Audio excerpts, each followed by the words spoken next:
சென்னை வெறும் ஊர் இல்ல. அது தமிழ்நாட்டோட இதய துடிப்புன்னு சென்னை தினத்தையொட்டி முதல்வர் ஸ்டாலின் சமூக வலைதள பதிவுல குறிப்பிட்டிருக்காரு. வந்தாரை வாழ வைக்கும் தமிழகம்னு சொல்வாங்க.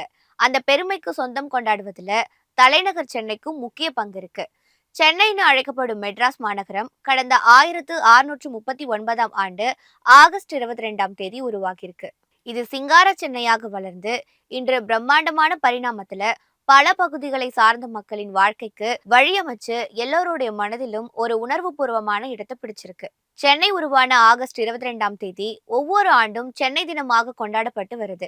அந்த வகையில சென்னையின் 386வது தினம் இன்று கொண்டாடப்படுவதனால இதையொட்டி முதலமைச்சர் மு.க. ஸ்டாலின் வாழ்த்துக்களை தெரிவிச்சிருக்காரு. இது தொடர்பாக அவர் வெளியிட்டுள்ள எக்ஸ் தள பதிவுல எந்தெந்த மூலைகள்ல இருந்தோ நண்பர்களை அளித்து வாழ வழி தேடுவோருக்கு நம்பிக்கையை அளிச்சு பல பெண்களுக்கு பறக்க சிறகுகள் அளிச்சு எத்தனையோ பேருக்கு முதல் சம்பளத்தை அளிச்சு சொந்த ஊரில் அடையாளத்தை அளிச்சு மொத்தத்துல நமக்கெல்லாம் வாழ்வளித்த சீரிலம் சென்னைக்கு அகவை 386 என குறிப்பிட்டிருக்காரு. சென்னை வெறும் ஊருல தமிழ்நாட்டின் இதய துடிப்புனும் வந்தாரை வாழ வைக்கும் சென்னைனும் முதலமைச்சர் வாழ்த்து தெரிவிச்சிருக்காரு.